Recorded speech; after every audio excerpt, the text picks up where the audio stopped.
Et je suis née sur ces terrils. À quelques mètres de là, je pourrais vous montrer la maison dans laquelle je suis née. Je suis la 5e génération à être née sur les Rials. Voilà ma maman, mon grand-père, mon arrière-grand-père et mon arrière-grand-père. Je suis la 5e. Mes enfants ne sont pas nés là parce que je me suis mariée, je suis partie à Bazas, donc mes enfants sont nés à Bazas, mais ils sont très très attachés au lieu. Vous avez des frères et sœurs? Non, j'ai perdu un petit frère, donc du coup je suis fille unique et bon, ça a été toujours un problème, voilà. C'était l'époque où on se mariait très jeune, maman était très très jeune, elle avait à peine 18 ans et ce bébé, de toute façon, on a couché sur place. Hein, et donc voilà, il y avait un petit. La sage-femme, bon, elle a fait ce qu'elle a pu, mais bon, le bébé est mort. C'était un garçon. Voilà. Il était né avant vous? Avant, je pense qu'on aurait 10 ans de différence, oui. Après, ils ont attendu parce que. Voilà. Mais il y avait toute une hiérarchie. On est quand même au pays de Mauriac, donc c'est quand même les femmes qui gèrent beaucoup. Ma grand-mère gérait tout ici. Et elle est morte jeune, malheureusement. Et, et c'était elle qui a. L'argent, alors par exemple, la gestion de l'argent, papa était de Bigamont dans les Landes. Il est venu gendre ici. Parce que bon, mais est-ce que je peux vous le raconter tout ça? Ça va être long un peu. Bon, il y avait le droit d'aînesse. Enfin, on appliquait le droit d'aînesse. Et maman était l'aînée. Mon grand-père était l'aîné. Et sa fille, et puis il y avait une fille aînée qui s'appelait Claire, qui était ma maman. Donc c'est ma maman qui a hérité automatiquement de l'Arial. Après, les frères et sœurs, on leur distribuait la forêt ou on les lançait dans autre chose. Par exemple, il y a un frère de mon grand-père à qui on a acheté un commerce de vin, un autre on lui a donné un troupeau de moutons, un autre voilà, on compensait comme ça. Mais l'aîné, que ce soit une fille ou un garçon, et reprenait la suite. Donc c'est maman. Donc il fallait bien qu'elle se marie avec quelqu'un qui pouvait. Et voilà, elle a trouvé un Landais. Donc il est venu vivre ici. Et donc à un moment donné, il y avait quand même 2 hommes, dont mon grand-père, mon père. Et il y avait toujours dans ces familles-là, il y avait toujours ce qu'on appellerait maintenant un domestique. Ça s'appelait, je ne sais pas comment, on avait donné un nom. Je crois qu'on appelait ça un bélier ou quelque chose comme ça. Moi, que j'ai toujours vu à la maison. C'était le berger, c'était toujours un célibataire. Et il faisait partie de la famille. Et nous étions tous les jours 7 personnes à table. C'est ma grand-mère qui faisait la cuisine. C'était elle qui tenait. Mon père et ma mère n'avaient pas de budget à eux. On vivait là, quoi. Tout le monde vivait là sans problème, quoi. Il n'y avait pas de salaire. On allait vendre les agneaux à l'abattoir à Bordeaux. Mais alors ça aussi, je vous le raconterai, le voyage, pour y aller tous les lundis, avec une bétaillère et tiré par des chevaux ou des mules. Voilà. Alors, papa, avec sa force, d'ailleurs, je peux vous montrer les photos, mais il est là en photo. Et avec sa...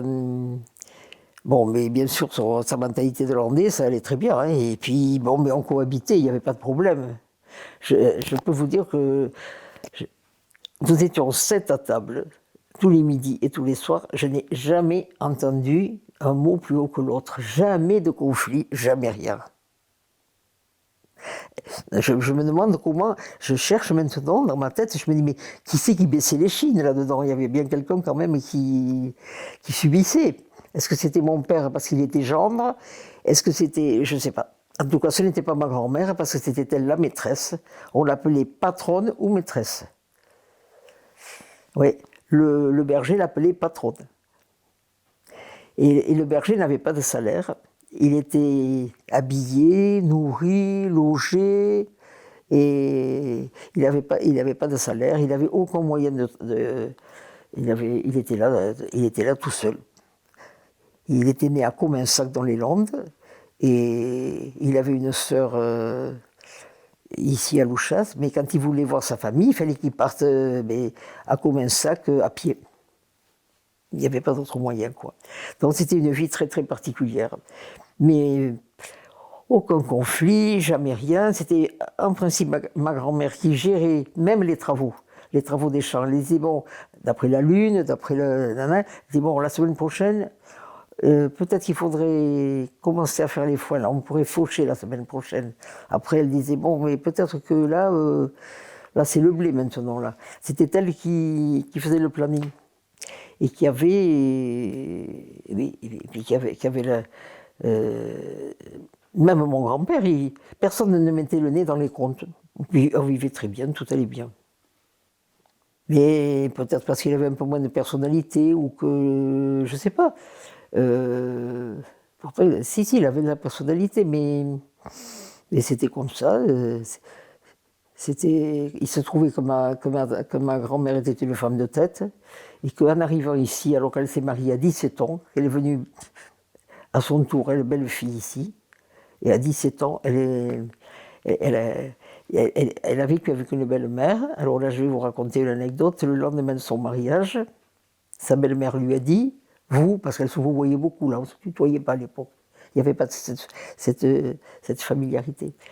Sa belle-mère lui a dit, bon, eh bien, pour midi, vous ferez un salmi de pigeon. Elle avait 17 ans.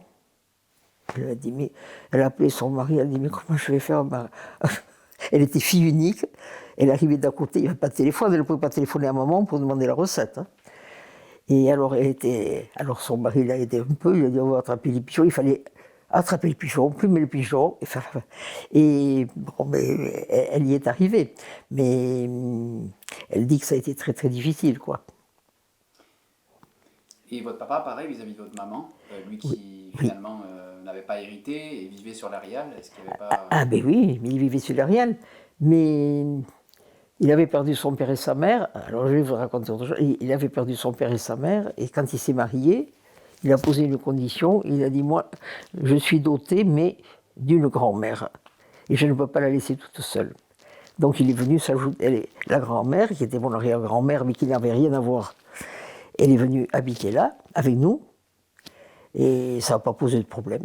Elle était dans son coin, contre la cheminée, on lui portait les petits pois écossais, les pommes de terre à éplucher, voilà quoi. Elle ne parlait pas. Non, non, non. Pourtant, quand elle... Mais je crois que... Et pourtant, ils avaient de la personnalité, parce que celle-là, ma grand-mère qui est là, elle s'appelait Génie, elle avait de la personnalité. Mais je crois que ça s'était passé dans les mœurs à partir du moment où, bon, mais voilà, qu'on ne peut pas faire autrement. On va dans la famille dans une belle famille que vous ne connaissez pas. C'était admis, il n'y avait pas d'histoire. Je ne sais pas comment elle vivait, je ne sais pas avec quels moyens, je sais pas. Bon, elle était intégrée, et puis voilà. Et Donc votre papa était venu avec sa maman ici. avec sa grand-mère. Avec sa grand-mère. Oui, parce qu'il avait perdu ses parents, oui, voilà. Voilà. D'accord. Et comment elle s'appelait? Donc c'est elle qui s'appelait Eugénie? Elle s'appelait Génie, elle. Génie. Génie. Ah, Eugénie. Alors là, voilà, elle s'appelait Génie parce qu'elle était l'aînée. Dans les familles nombreuses, on appelait les enfants par ordre. Alors Eugénie, seconde, troisième, Catherine, cinquième. On les appelait comme on ne savait pas trop, les prénoms ne savaient pas de grande importance, on ne savait pas l'importance que ça a maintenant. Mais comme ça, on leur donnait le nom par... alors elle était l'aînée, elle s'appelait Génie. Après, il y avait seconde. Alors si c'était un garçon, c'était second. Troisième, troisième ou trézine. Les hommes s'appelaient troisième et les femmes s'appelaient trésine. C'est joli, trésine. Trésine, Catherine, ou quatrième, ou comment on l'appelait le garçon? Le quatrième, je ne sais pas comment on l'appelait. Bon. Et cinquième, et puis voilà, bon, ils avaient pas quand même, ils en avaient des enfants, mais bon, la pilule, ça n'existait pas. Hein.